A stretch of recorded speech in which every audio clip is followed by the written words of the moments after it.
बोले ससुरवा के खबर रे हो खता कैसे तोहरा सबर रे। अरे का बताई बोले ससुरवा के खबर रे हो खता कैसे तोहरा सबर रे। पियावा के चलिया बताऊ न रे मलिया कैसे भरत रोजे गगरी रे। जब मारल भतार खाके लहरी रे सब धन गिर जाला बहरी रे। जब मारल भतार खाके लहरी रे अच्छा सब धन गिर जाला बहरी रे। जब मारल भतार खाके लहरी रे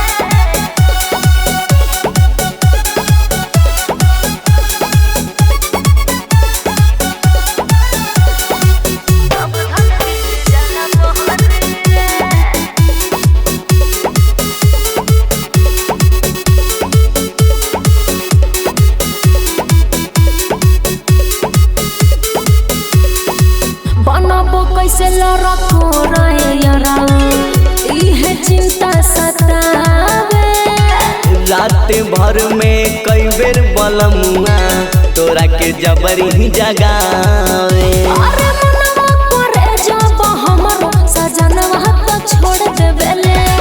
निदिया से मातल रही तो पलट पूरा कोड़ देवेले। तू ही खोजलू मरद जाके सहरी रे। जब मारला भतार खाके लहरी रे सब धन गिर जाला बहरी रे। जब मारला भतार खाके लहरी रे सब धन गिर जाला बहरी रे। सब धन गिर जाला बहरी रे।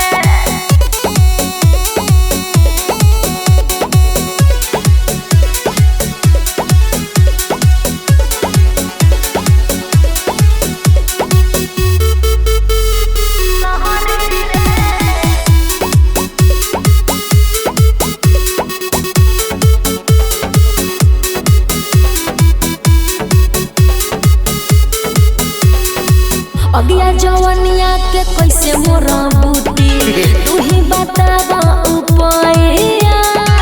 सुते के बेरिया न काहे ये गोरिया कियावत बारू दवैया। अरे सटल चाहे नहीं कबहू हमारा उपजरवा रे। सूखे पानी बिना भथिया टूटे मोर मजरवा रे। गोरे लाल रोहित के न ठहरी रे। जब मारला भतार खाके लहरी रे सब धन गिर जाला बहरी रे। जब मारला भतार